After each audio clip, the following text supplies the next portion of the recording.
Hello, everybody. Hope you're doing well. It's time for our Saturday briefing. It's for Sanj and I. It's been a great week. Last Sunday we were in Rapid City and were able to announce the appointment of a new pastor there. So I want to welcome Jeff and Katie Bowman to our region. They're on the Saturday briefing list now. So Jeff and Katie, I'm excited. I welcome you. So excited to have you guys a part of the team. Brothers and sisters, we're going to be greatly blessed by this sharp couple. They're student pastors at one of our larger churches in Tennessee. They'll be on the job, be moving around March the 1st and on the job the first Sunday in March. And so I'm very hopeful about the future for Big Life at Rapid City. I'm very hopeful and just anticipate great things. So God bless you guys. Team Bowman, we welcome you, and hopefully soon we'll get an opportunity to do a little video or something and let people connect a face and a name. But anyway, been a lot of other travel this week. Maybe you saw on my Facebook page, I went over to Mobridge earlier in the week and caught up with Pastor Paul Hathaway and Pastor Carl Nobles, two of our pastors there in the general Mobridge area. Pastor Carl pastors in McLaughlin, which is very close to there. So I met them for lunch. But anyway, coming in, I left early, and as I came across the South Dakota line, about a mile in, I came across this herd of buffalo there, and we've had a lot of, they call it hoarfrost up here, and the fog literally freezes and the trees have been covered with it. It's been like a fantasy world. It's just been so amazingly beautiful. And I came across that fog and all the white, and the frost had frozen, and it had frozen on that herd of bison. And it was just incredibly beautiful. I took the pictures after lunch and on the way back, and it had warmed up some, and their body heat had melted a lot of it off. And so it wasn't near as startlingly beautiful, I guess is how you'd say that, but it was just incredible. But anyway, it's just a privilege to live in this beautiful area and to travel and see things that I never dreamed I would see. And most importantly, to work with and work for people that I never dreamed I would be able to call friends and brothers and sisters. And so it's a joy to run to win or drive to win, to finish the Great Commission in our lifetime. And so anyway, it's been a great week around the region. We've had an amazingly warm summer. Winter, but it feels like summer almost in some ways, but it's starting to feel like Bismarck. And we've had a little snow this week. I checked the weather a moment ago. It's 10 degrees, wind chill factor below 9. And we'll be out tonight. Sanja is speaking at Gateway, our church here one of our churches here in Bismarck, and they're doing Pastor Kai and Pastor Ed Grace. They're doing a marriage retreat or something there, and I'm going to tag along and play support. I'm going to be the preacher's husband tonight and run the PowerPoint and do a few things for Sanja. But so it's going to be cold tonight, but that's why you buy coats and wear gloves. So anyway, life's good, and I pray that life's good for you. All right, but let's jump into our lesson. I visited with you for a few moments. I wished I could see all of you more regularly. I talk to you several people every day, and we do Zoom meetings and all this stuff, but there's nothing like being in the same room. But we're out and about every week, and so we'll get to you eventually, and it'll be our privilege to just spend a little time with you. But I want to jump into our lesson. Last week, I gave you 3 funny stories that will improve your life in ministry. Had a good bit of feedback on that, and so that makes me feel good. Thank you for your kind words, and if it's something you think's worth sharing and others could benefit, share it. If you do this by my blog, there's a little tab down there at the bottom. Just share it. And if you do it through my YouTube channel, you can share it there too. So anyway, I'll thank you for that. if I can do something that's worth repeating, then I feel like I've made a little bit of a difference. But anyway, today I'm going to go along that same line, and I'm going to call today's lesson 3 quotes that will improve your life and ministry. 3 funny stories last week, 3 quotes this week. Here's kind of an opening statement. I'm a big believer in collecting quotes. I've been collecting quotes for years. I don't know how I started this. I know years ago, somebody picked up that anytime you run across a word that you don't know, look it up and write it in the leaf. And if there's something worth remembering, write it down. So all that kind of, I guess, coalesced into my habit of collecting quotes. And so every day, a part of my personal devotion, early in the morning, I have thousands of quotes now, and so I divide it up in how many I have to read per day to finish each year. And so I add a new quote from books. Like right now, most of my books are on Kindle, and if I like something, I can highlight it, and then you can share it. And one of the ways to share it is email it to yourself. And so I cut and paste, and I add 1 new quote a day. So about 365 quotes a year. So my quote file is growing. If I like something in a sermon, I'll right there on my phone now, I can type it in and then email it to myself. So I'm always looking for quotes. And there's at least 2 reasons that I'm big. And I want to encourage you to begin to do this. If you don't, I use a Word file, and so it's just easy to do. But there's at least 2 reasons. One, and this I guess is a quote, but you're always one idea away, one relationship away, or one idea away from the next level. And I'm going to give you a quote in just a moment that completely changed my life. And every year when I read it, I remember the event that I'm going to tell you about. But there's a second reason, and I'm going to give you a quote that will go along with this. But especially this briefing is to ministers. And your communication skills are vital. We must see ourselves as wordsmiths. We craft sermons, we craft talks, we craft speeches, we craft vision casting, a spiel, a presentation, something that we're trying to sell to people for their good, not to manipulate, but for their good. And so we must see ourselves as wordsmiths. And so quotes, classic quotes, things that are crafted well, said succinctly, they're incredibly powerful.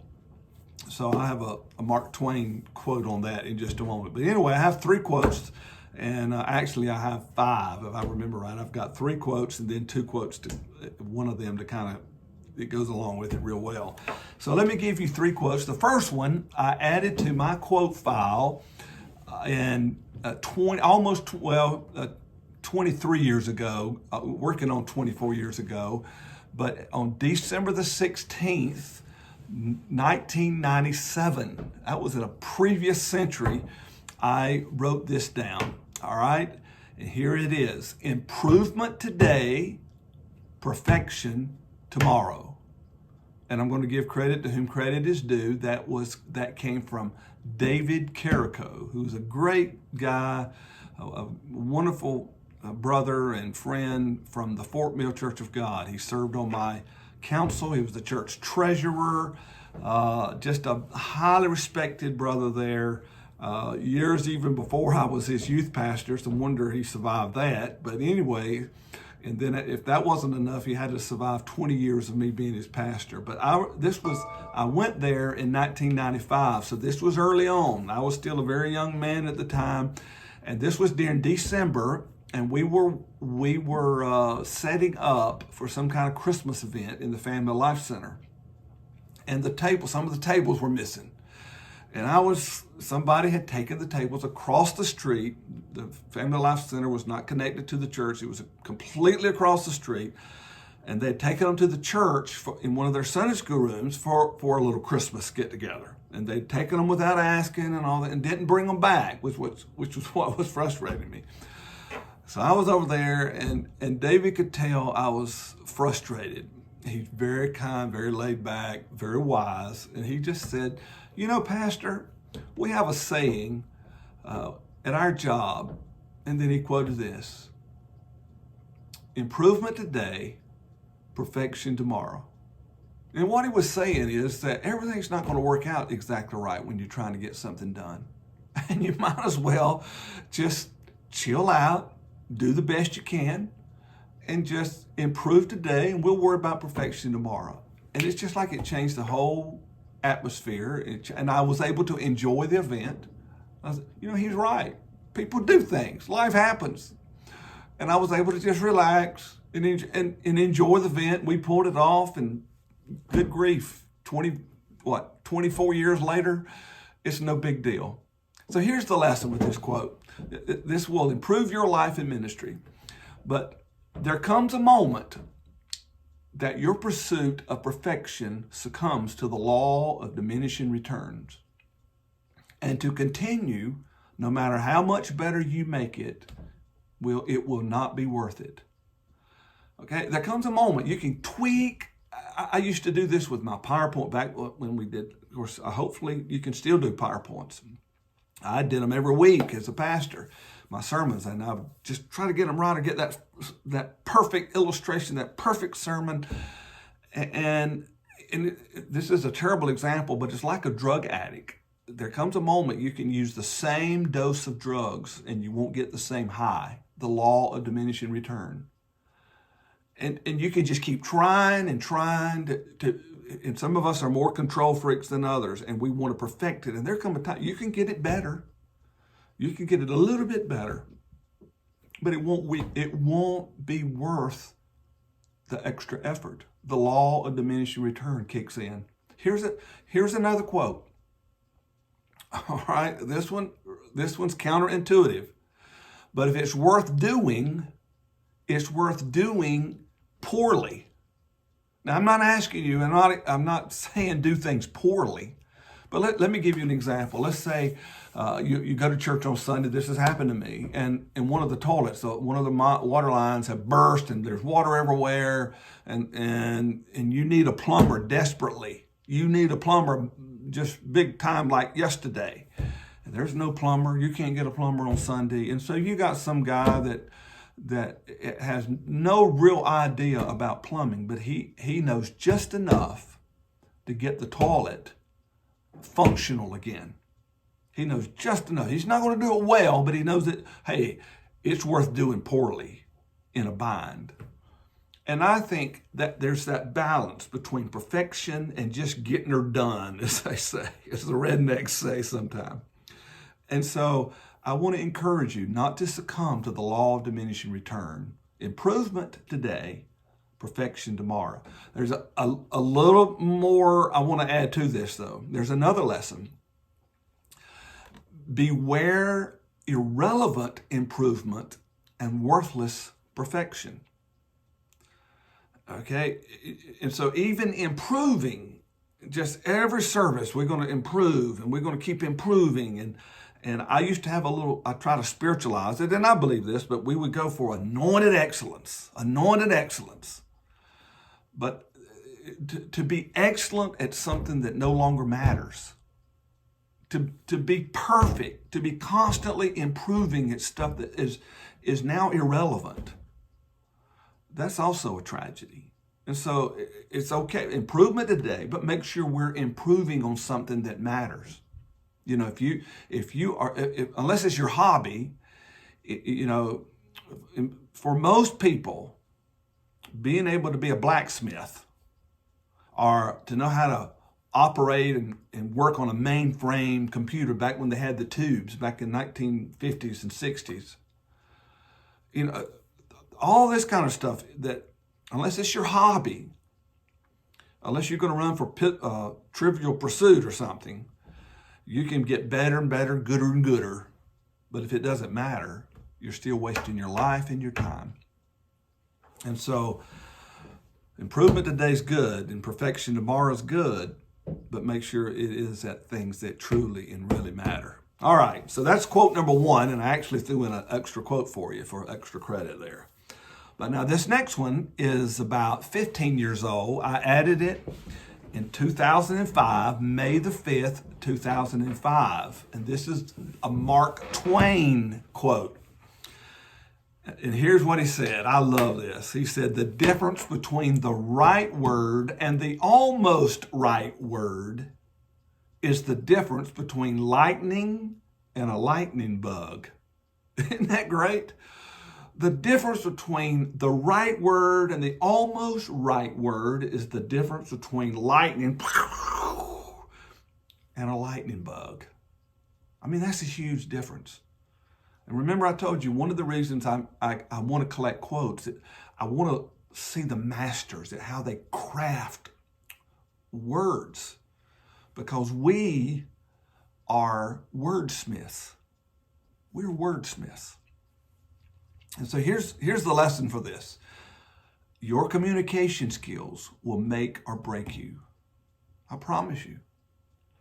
No matter how sincere you are, there was a time, and I don't know how true it was, to be honest, but they would say about a pastor, he's not a good preacher, but he's a good pastor. But now with media, and you can have the world's best at your fingertips, we can't try to slide by on being a nice guy. We've got to hone our skills. We've got to be wordsmiths. Here's a couple rules of thumb. Less is always best. Less is almost always best. I like another quote by Pascal. He's put it this way, I have made this letter longer because I have not had the time to make it shorter. Let me run that by you again. I have made this letter longer, he's writing to someone, because I have not had the time to make it shorter. And that's the irony of it, to be able to be succinct, to laser in and say with lightning and say the right word that will that will just impact people's lives. You may only speak 15 minutes in the pulpit, but it's going to take you longer to prepare that 15-minute sermon than it will a 45-minute sermon. You know what we do a lot of times? We kind of get the general idea, and then we're working it out in the pulpit. We've kind of got the principles, but we're kind of working it out and trying to communicate it to people on the fly instead of doing the hard work of a wordsmith. So less is almost always best. And then how you say it is almost always more important. Okay, how you say it is almost always more important than what you say. And so that's where you not only wordsmith, but you check your heart and make sure you're not frustrated or angry or shooting at someone or trying to solve a problem, a specific problem, maybe in the church or with someone, by using a fire hose and just showering everybody down with your angst, or trying to solve one thing when you're speaking to the whole church.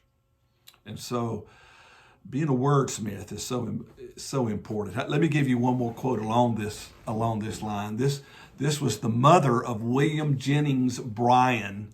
And Mr. Bryan was a politician and ran for president on the Democratic ticket back in the 1800s. And I think the last time for 3 times. I remember 1901, and the other times were before then.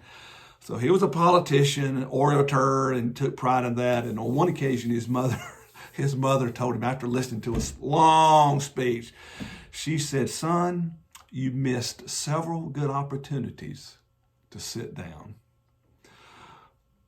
Let's don't let our people be thinking that. I don't want them to hear that quote for sure. But I'm afraid they've probably thought that a few times. We kind of make the joke, and in conclusion means nothing. Well, it should if we're wordsmiths. The difference between the right word and the almost right word is the difference between lightning and a lightning bug. All right, I have one more.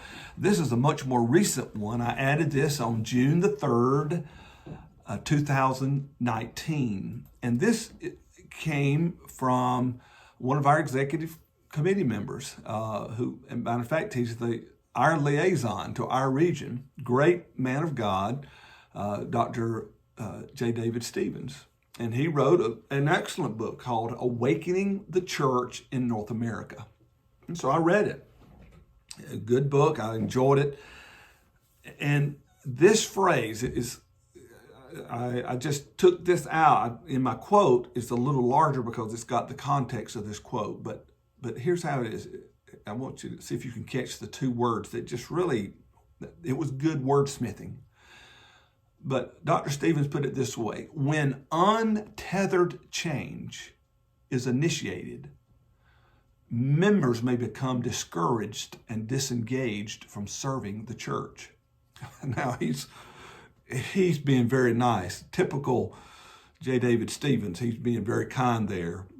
Members may become discouraged and disengaged from serving the church. Members may tar and feather you is what they may do. But I love that expression, when untethered change is initiated. I remember years ago, my dad pastored, it was called North Walhalla when he pastored there. It was one of the oldest churches in South Carolina, one of the oldest churches in our movement. Very traditional, historic church, and took pride and godly pride in their heritage.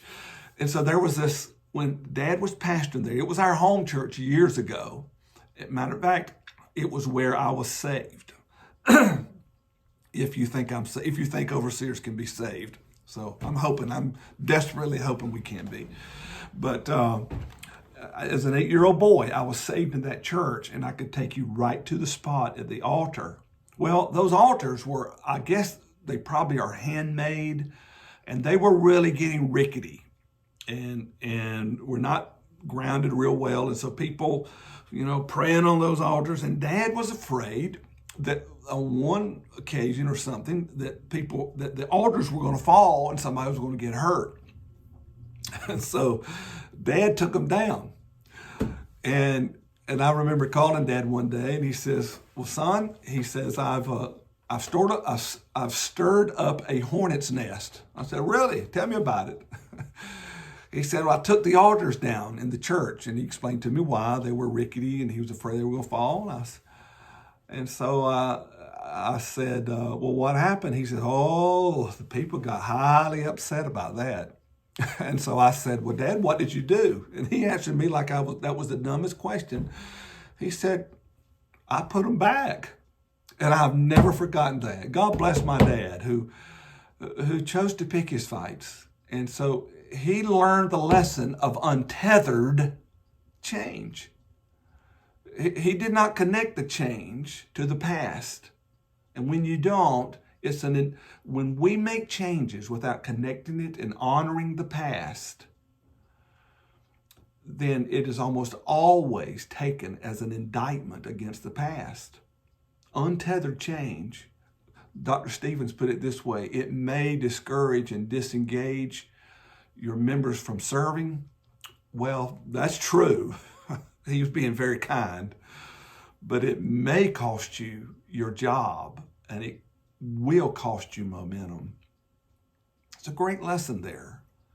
Untethered change, when it's initiated, it can create problems. And so before making changes, ask yourself these two questions. What am I changing from? What's the context here? What am I changing from? And what am I changing to? And why?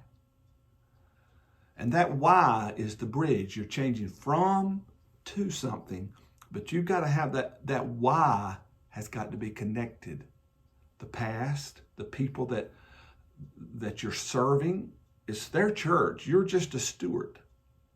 That's the wife of Christ. That's the bride of Christ. You're just a steward. It's not your church. It's not my church. We come in and feel like we can just make untethered change because there's a new sheriff in town. Oh no. Oh no. The sheriff doesn't change the county lines. He serves the county. And of course there's times that change has to be made. But change from what? Change to what? and why. And when you can answer all three of those questions, you don't demoralize the people, you energize the people, and good things can happen. You're not ready for change until you know what you're changing from, why that altar was there, who made that altar, why is that picture that you think is a distraction, but why is it there? Why do we do it this way? Why do we sing this music? Okay, on and on it goes. 1,000 things that a pastor has to deal with. And what are we changing to? What does it really look, and why am I doing that? Why? Is it because it's in the best interest of the people that I serve? And I know we're trying to reach the lost, but we don't want to drive off the found either. We want to take care, a good shepherd takes care of the found as well as the lost. And so there's your 3 quotes. I'm telling you, a quote can change your life forever. They sure change mine, and I look at them every day, and I hope you'll join me. Well, God love you. Let's get in there. I'll be praying for you. Sandra and I'll be heading to Rapid City one more time, just covering for Pastor Jeff, and until he can get here. And we love those people. Want to keep the momentum going, and so we'll the following week we'll be in Butte, Montana. Looking forward to being out there with Pastor Tim Mosslander, and we love that church, Abundant Life. And so we're always on the run. Be seeing you around the bend, and let's keep running to win. Love you, friends. God bless. Bye-bye.